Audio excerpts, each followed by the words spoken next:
हमारा ये ब्रह्मांड आखिर कब तक रहेगा और इसका अंत कब और कैसे होगा? शायद ये इस दुनिया का सबसे बड़ा प्रश्न है। आप में से हर कोई ये जानना चाहता होगा कि कुछ सालों बाद हमारे इस ब्रह्मांड की परिस्थिति क्या होने वाली है। मैं यहाँ कुछ साल आगे नहीं ले जाऊंगा आपको, कुछ 100 साल, 1000 साल या लाख साल और यहाँ तक 10 लाख साल आगे नहीं, बल्कि मिलकर चलते हैं 10 के आगे 330 साल के अंदर, चलते हैं खरबों साल आगे। ये सब एक्चुअली वैज्ञानिकों का प्रेडिक्शन यानी भविष्यवाणी से पता चला। ये सब एस्टिमेट्स है, हालांकि कुछ और भी हो सकता है, पर ये जो पता चला है ये भी बहुत मजेदार है। चलिए मेरे साथ उस अद्भुत सफर में जो आपको इस ब्रह्मांड के बाहर ले चलेगी। आज से 100 करोड़ यानी 1 अरब साल बाद। जी हाँ, हम लोग डायरेक्ट 100 करोड़ साल आगे आ गए हैं। हमारी दुनिया बहुत एडवांस्ड हो चुकी है। सूरज 21वीं सदी में जितना गर्म था और जैसा आसमान में दिखता था वो उससे 10% ज्यादा चमकीला हो चुका है, जिसके चलते गर्मी धरती पर बहुत बढ़ चुकी है। नासा की एक रिपोर्ट के हिसाब से 21वीं सदी में धरती का औसतन तापमान यानी एवरेज टेम्परेचर करीब 14.5 डिग्री सेल्सियस था, पर अब सूरज का ताप बढ़ने के चलते धरती का औसतन तापमान वूपिंग 50 डिग्री सेल्सियस के करीब पहुँच गया है। और इस चीज की वार्निंग 21वीं सदी के लोगों को दी गई थी कि पॉल्यूशन के चलते ये होने वाला है, पर इंसानों की लापरवाही के चलते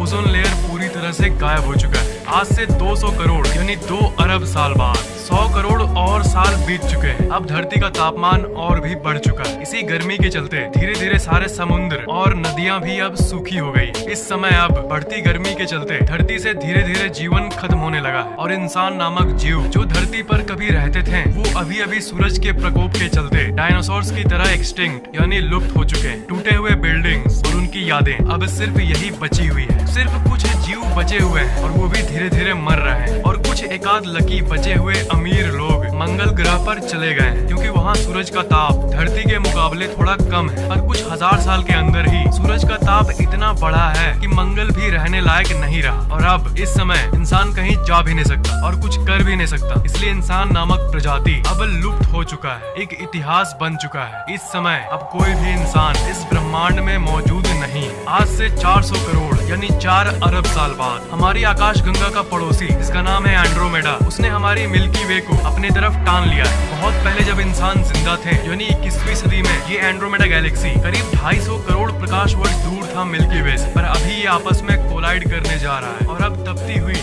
वीरान पहाड़ों से भरी धरती का आसमान, वीरान पहाड़ों से भरी धरती से आसमान कुछ ऐसा दिख रहा है। एक बड़ा सा एंड्रोमेडा आकाश गंगा जो करीब आ रहा है। आखिर में जाकर दोनों गैलेक्सीज का टक्कर हो चुका है और मिल्की वे और एंड्रोमेडा दोनों मिलकर एक बड़ा गैलेक्सी बन गया है, एक सुपर गैलेक्सी जिसका कोई नाम नहीं होगा, क्योंकि इंसान नामक प्रजाति जो हर कुछ का नाम देते थे वो अब लुप्त हो चुके हैं। इसे देखने वाला कोई नहीं होगा। आज से 500 करोड़ यानी 5 अरब साल बाद उस गैलेक्सी के टक्कर के चलते हमारे सौर मंडल पे कोई प्रभाव नहीं पड़ा, क्योंकि सौर मंडल मिल्की वे के बहुत अंदर तरफ है। पर इससे बचने के बाद भी हमारा सौर मंडल खत्म होने वाला है। सौर मंडल अपने जीवन के आखिरी सालों में, क्योंकि सौर मंडल को मेंटेन रखने वाला हमारा सूरज आउट ऑफ फ्यूल होना शुरू हो गया है। धीरे धीरे इसकी सारी ऊर्जा खत्म होते जा रही है। जब इंसान जीते थे 21वीं सदी में, तब जितना इसका साइज था उससे करीब साइज में 200 गुना ज्यादा बड़ा हो चुका है और धीरे धीरे और बढ़ता जा रहा है। ये एक रेड डॉर्फ बन चुका है। अब सूरज धरती से कुछ ऐसा दिख रहा है, बेबस लाल बड़ा सा मरता हुआ सूरज, और इसे भी देखने वाला कोई नहीं होगा। अब इस समय सौर मंडल के एंगल से देखें तो सूरज का साइज और भी बढ़ता जा रहा है, और वो अब सौर मंडल का पहला ग्रह यानी बुध ग्रह को अब वो निकल चुका है। अब सौर मंडल में 8 नहीं बल्कि सिर्फ 7 ग्रह हैं। अब सूरज सारे ग्रहों को एक एक करके निकलता जा रहा है। सबसे पहले ये मर्क्यूरी को निकला, फिर वेनस को, फिर धरती नामक ग्रह को भी निकल गया है, जिस पर कभी इंसान नामक प्राणी हुआ करते थे। धीरे धीरे करके जुपिटर, सैटर्न, यूरेनस, नेपच्यून सबको सूरज निकल चुका है, और अब सौर मंडल में कोई भी ग्रह नहीं बचा है, सिर्फ सूरज ही बचा है। आज से 1,500 करोड़ यानी 15 अरब साल बाद सौर मंडल का अंत हो चुका है, और अब सौर मंडल कुछ ऐसा दिख रहा है। एक मरता हुआ बूढ़ा सा सूरज और आसपास बिखरे हुए ग्रहों के टुकड़े। एक मरता हुआ सूरज जो कि ठंडा हो रहा है, और ये बेचारे टुकड़े जो कि उन ग्रहों के हैं जिसे सूरज ने 1000 करोड़ साल पहले ही निगल लिया था। सौर मंडल जो प्यारा सा सौर मंडल हुआ करता था, उसका अस्तित्व अब पूरी तरह से मिट चुका है। आज से 10,000 करोड़ यानी 100 अरब साल बाद जिस जगह पे मिल्की वे गैलेक्सी है,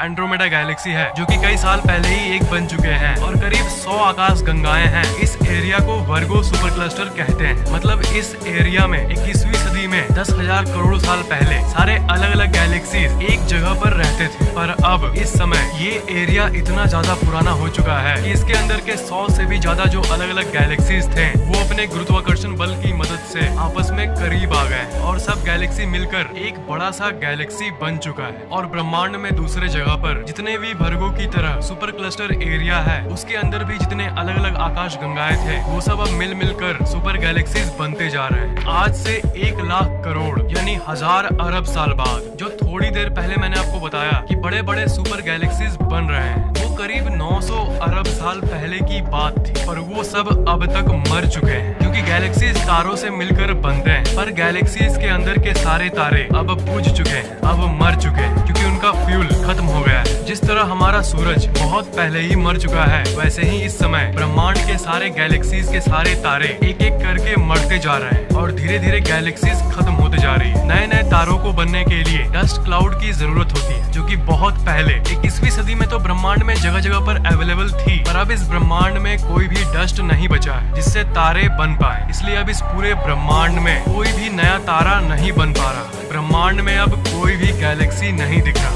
आज से 2 लाख करोड़ यानी 2000 अरब साल बाद, जैसा कि आपको एक फैक्ट पता होगा कि ये ब्रह्मांड एक्सपैंड हो रहा है और ये एक्सपेंशन की गति बढ़ते जा रही है। पर अभी 2 लाख करोड़ साल बाद ये स्पीड लाखों गुना बढ़ गई है। अब इस ब्रह्मांड में कोई गैलेक्सीज तो नहीं है, पर टूटे हुए कुछ अवशेष बचे हैं। पर ब्रह्मांड के फैलाव के चलते वो भी एक दूसरे से दूर होते जा रहे हैं, उनके बीच का गैप बढ़ता जा रहा है क्योंकि ये ब्रह्मांड हद से ज्यादा तेजी से फैल रहा है। आज से 20 लाख करोड़ यानी 20,000 अरब साल बाद इस मरते हुए ब्रह्मांड के दूसरे साइड में अभी भी आखिरी के 10 या 20 तारे बचे हुए हैं। एंड ऑफ कोर्स अंतरिक्ष के वो दानव जिसे ब्लैक होल कहते हैं, वो अब इस ब्रह्मांड के राजा बन चुके हैं। तारे और ग्रह तो अब इस ब्रह्मांड में न के बराबर है, पर ब्लैक होल सब लाखों के तादाद में इस ब्रह्मांड में घूम रहे हैं और वो ग्रहों के बचे हुए अवशेषों को ढूंढ रहे हैं ताकि वो उसे खा पाए। आज से 1 करोड़ करोड़ यानी 1 लाख अरब साल बाद अब इस ब्रह्मांड के दूसरे साइड के जो आखिरी के तारे कुछ बचे थे वो भी अब मर चुके हैं और ब्लैक होल्स बचे हुए जितने प्लैनेट्स के एकाध टुकड़े हैं उन्हें भी खाना शुरू कर दिए और ब्रह्मांड के बचे जितनी भी चीजें हैं ब्लैक होल्स धीरे धीरे वो सब कुछ को खाते जा रहे हैं और अब कोई भी ऐसी चीज इस ब्रह्मांड में नहीं बची जो कि दिख पाए। अब सिर्फ ब्लैक होल्स और ब्लैक होल्स ही बचे हैं। आज से 10 के आगे 40 शून्य साल बाद ये इस ब्रह्मांड की अंत की शुरुआत है। अब कोई भी चीज इस ब्रह्मांड में नहीं बची। पर चलिए अब हम जूम गॉगल्स पहन लेते हैं। अब आप देख सकते हो कि छोटे परमाणु स्तर पर अब स्पेस में सिर्फ अलग अलग परमाणु ये अलग अलग होकर स्पेस में घूम रहे हैं। जो कुछ लास्ट बचे हुए ग्रहों के टुकड़े थे जिसे ब्लैक होल्स दूरी के चलते नहीं निकल पाए थे, वो लकी पार्टिकल्स अलग अलग होकर स्पेस में तैर रहे हैं। पर अब क्योंकि कुछ नहीं बचा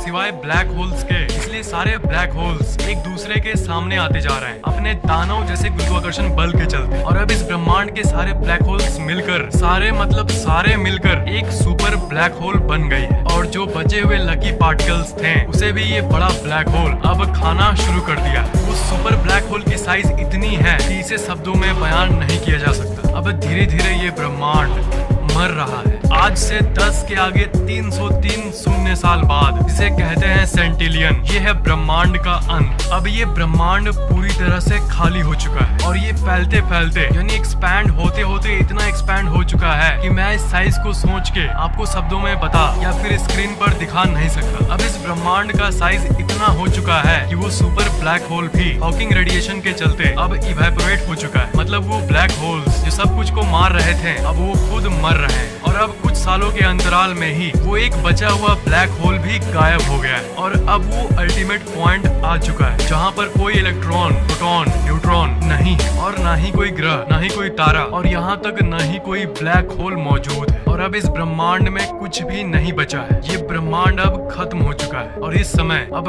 कुछ भी मौजूद नहीं है और यहाँ तक ये कुछ भी नहीं है, ये भी मौजूद नहीं है। एब्सोल्युटली नथिंग सिवाय इस खाली जगह के बदले, सिवाय इस स्पेस के बदले। और यही स्पेस शायद वो चीज है जिसे भगवान कहते हैं क्योंकि ये हर जगह है और स्पेस ना जन्म लिया है और न ही कभी मर सकता है। स्पेस की अंदर की चीजें तो सारी की सारी जन्म लेकर खत्म हो चुकी है, पर स्पेस अपने आप में एक नॉन एग्जिस्टेंट चीज है। मतलब ये मरा हुआ है, मतलब ये कुछ नहीं है और ये अल्टीमेट है। और मरे हुए को कोई कैसे मार सकता है? इसी स्पेस में एक समय धरती नामक ग्रह हुआ करता था, जिसमें इंसान रहते थे, जिसमें एक दिन आप मोबाइल पे फैक्ट की वीडियो देख रहे थे, जिसमें वो समय के अंत के बारे में बता रहा है। पर अब वो सब खत्म हो चुका है, सिर्फ स्पेस ही बचा हुआ है। अब कुछ भी नहीं है। यह है समय, ब्रह्मांड और अस्तित्व का अंत। अब सब कुछ जीरो हो चुका है, बट सिर्फ एक चीज बचा है और वो है लाइक बटन, जो इस वीडियो के नीचे है। चलो, हमने बहुत माथापेची कर लिया, बहुत कुछ को देखा, पर आपको इस बात से सुकून मिलना चाहिए कि ये सब अरबों साल बाद होने वाला है। इसलिए चिंता मत करो, अभी अपनी जिंदगी को आराम से एंजॉय करो। Sit back and relax.